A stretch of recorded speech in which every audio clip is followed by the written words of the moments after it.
Hi guys, so this slightly long video, so just to make a summary of it. So I went to two of the exhibitions. One was the exhibition based on the biography of the Prophet ﷺ, and the other one was the expansion of Madinah Masjid. And the Madinah Masjid one cost only 15 riyal, whereas the other one, the Prophet ﷺ one, cost 60 riyal. In my opinion, it's best just to go to the Madinah Masjid Expansion. It's got so many models and explains everything. If you want to see, you can see more detail in the video about it. They got they got two exhibitions here. One's the Prophet Museum and the other one's the Mosque Expansion. But you have to pay separately for both places. So I thought it'd be combined in one ticket, but it's two separate tickets, two separate prices. So this is the ticket for the Prophet ﷺ. There's no photography allowed. And this one's the ticket for the Madinah Masjid Expansion. So I've just entered here and it's showing me the route of where to go and what to follow. And they gave us these funky headsets that you can wear so you can get translation.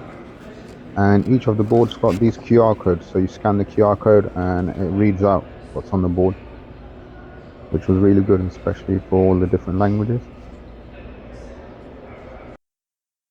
This is the map of Saudi and the difference between Mecca and Medina, and it tells the story of how the Medina Masjid location was found. This is a floor map of Medina Masjid with the expansions.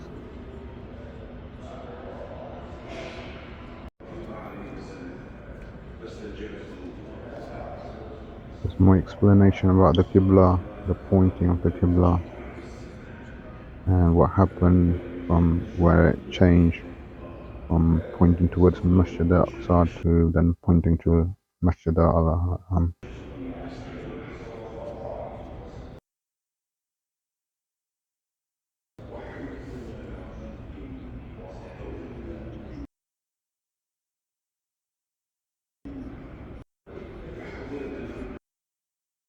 What I like about this exhibition is you've got lots of photos, lots of reading and writing to do, and it's all interactive. So we'll slowly come to a place where they've got interactive monitors that you can see. We've got pictures. Here we have the interactive monitor. It's in different languages, gives you different information. You can get the size, location, and things. And looking from, we've got a 3D model as well, which was really cool. And there's lots of screens, lots of multimedia. وأصبحت مساحته الكلية 2475 مترا مربعا. So as you expect, the place has different models for how the Medina Masjid changed over time, how it expanded, and all the different, how big the air floor space was, and which Khalifa expanded each of the sections, which was really interesting. The small bit that you can see in the corner, that used to be Prophet ﷺ's house, which was attached to the masjid. As we go further up, there's got more explanation about the house and how it expanded and who lived there, etc.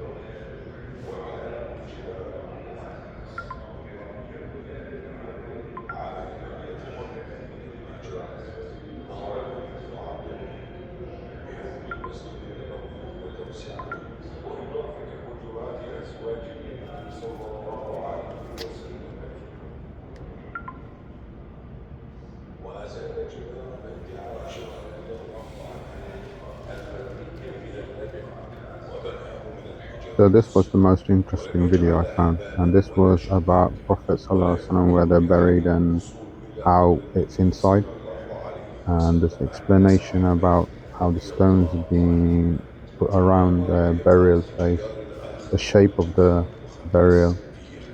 I didn't know about the backstones or the pentagon shape, وجعل the مؤخرا unique shape, so no one could بأن pray towards يصلى it. فيها ورجليها، وأمر أن يحرف عن يمين القبلة، ولم يجعل له بابا ولا شباك. There's no windows or doors in it. وهذا الجدار المخمس هو الذي عليه الستارة Then we see the التي curtains ترى being من covered. خلال Now الحائط it's inside. الخارجي Obviously, we الواسع. just see the outside of it when you see through the grills when you're walking past.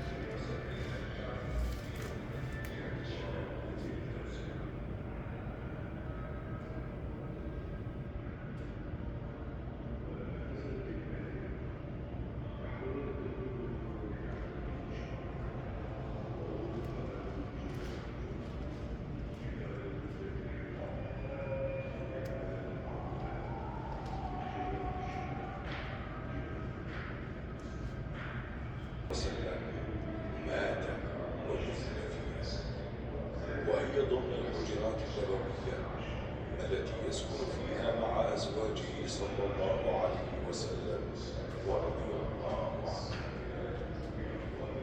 كان في الجهة الشرقية الجنوبية خارج المسجد النبوي في عهد النبي صلى الله عليه وسلم وخلفائه الراشدين وسط الخلافة بني أمية. مرت الحجرة النبوية بعدة مراحل.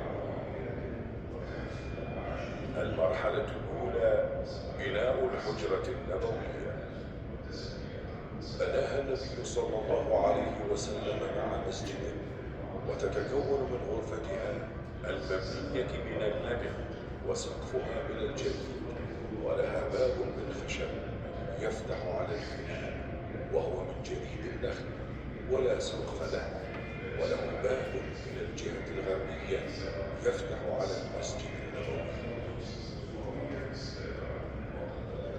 المرحلة الثانية وفاة الرسول صلى الله عليه وسلم ووضع الستارة. في العام 11 للهجرة وضعت عائشة رضي الله عنها ستارة تفصل بينها وبين القبر.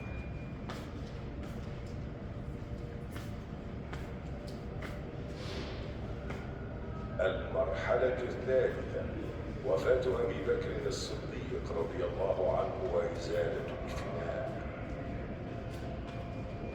دفن أبو بكر الصديق رضي الله عنه مع النبي صلى الله عليه وسلم، وجعلت عائشة رضي الله عنها الستارة بعد قبره، وأزال عمر بن الخطاب رضي الله عنه جليد الفناء وبنى جدارا باللبن. المرحلة الرابعة وفاة عمر بن الخطاب رضي الله عنه وبناء حائط به فتحة للسلام. دفن عمر بن الخطاب رضي الله عنه مع النبي صلى الله عليه وسلم وأبي بكر رضي الله عنه، فاستحت منه عائشة وبنت حائطا بينها وبين القبور الثلاثة فيه فتحة. كان بعض التابعين يستأذنون عائشة للوصول إلى القبور ويسلم عليها. المرحلة الخامسة إغلاق فتحة الحائط. لما أكثروا الدخول للسلام على القبور أغلقت الفتحة ولم يستطع أحد الدخول إليها إلا للبناء. المرحلة السادسة وفاة أم المؤمنين عائشة بنت أبي بكر رضي الله عنهما وإغلاق باب الحجرة. بعد موت عائشة رضي الله عنها أغلق باب الحجرة. المرحلة السابعة إدخال الحجرة النبوية في المسجد النبوي وبناء الجدار المخمس. عام 88 للهجرة أمر الوليد بن عبد الملك بهدم المسجد النبوي وتوسعته وإضافة حجرات أزواج النبي صلى الله عليه وسلم فيه، وأزال جدار بيت عائشة رضي الله عنها المبني من اللبن وبناه من الحجارة السود، ولم يجعل لها بابا ولا شباكا، ولا يمكن لأحد الوصول إلى قبر النبي صلى الله عليه وسلم. So there's some more models of the Madinah Masjid getting expanded, and Prophet ﷺ has been included inside the masjid, and he has more resemblance of what we see today, the minaret.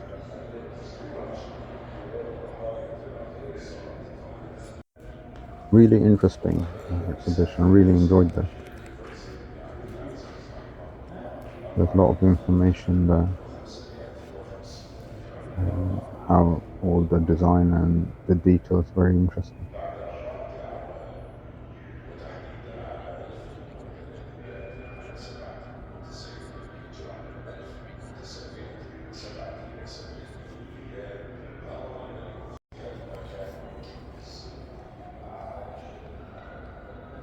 وتوسعت توسعة بين جزئين، أحدهما صار مكانا للصلاة والآخر خصص لمواقف السيارات، وقد بلغت مساحة توسعة الملك خالد بن عبد العزيز رحمه الله 43,000 متر مربع.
So we haven't still finished. We've still got more of the exhibition.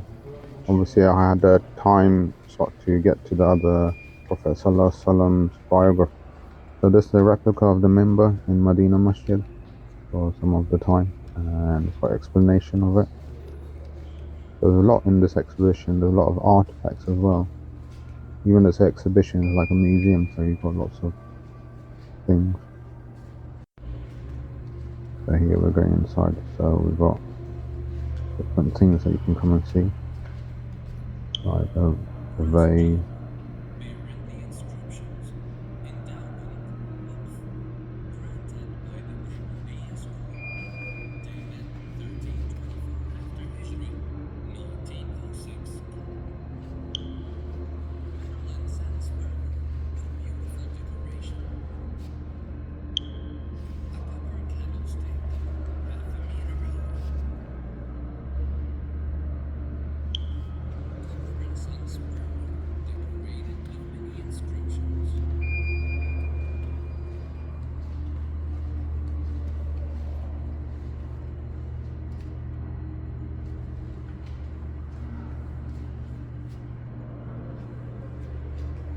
Need a good at least an hour, more than that, I think 1.5 to absorb everything over here and to read it, understand it and everything.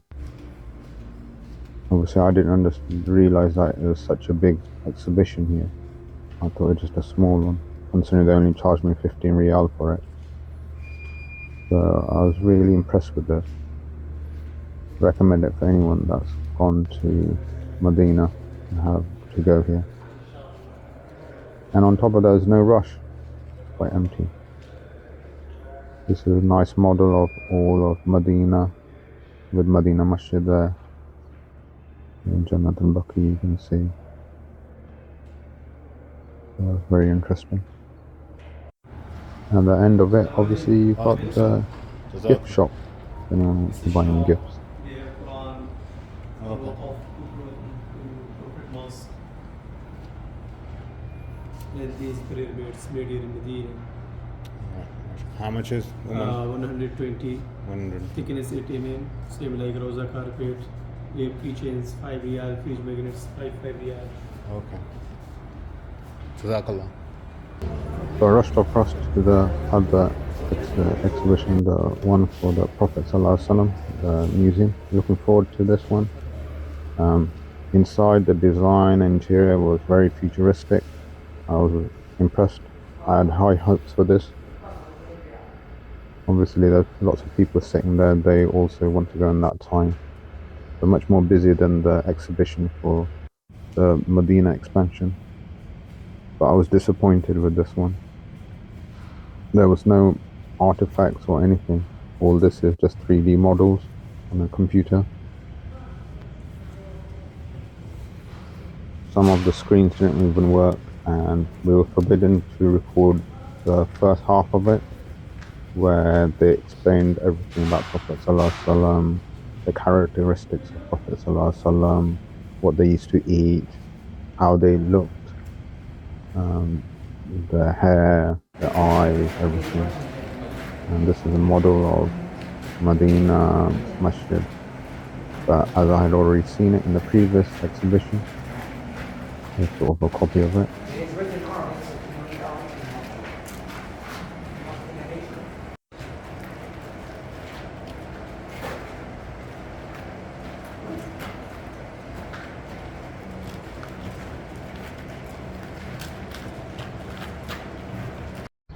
So just been to the museum, Prophet's one, for 60 riyal.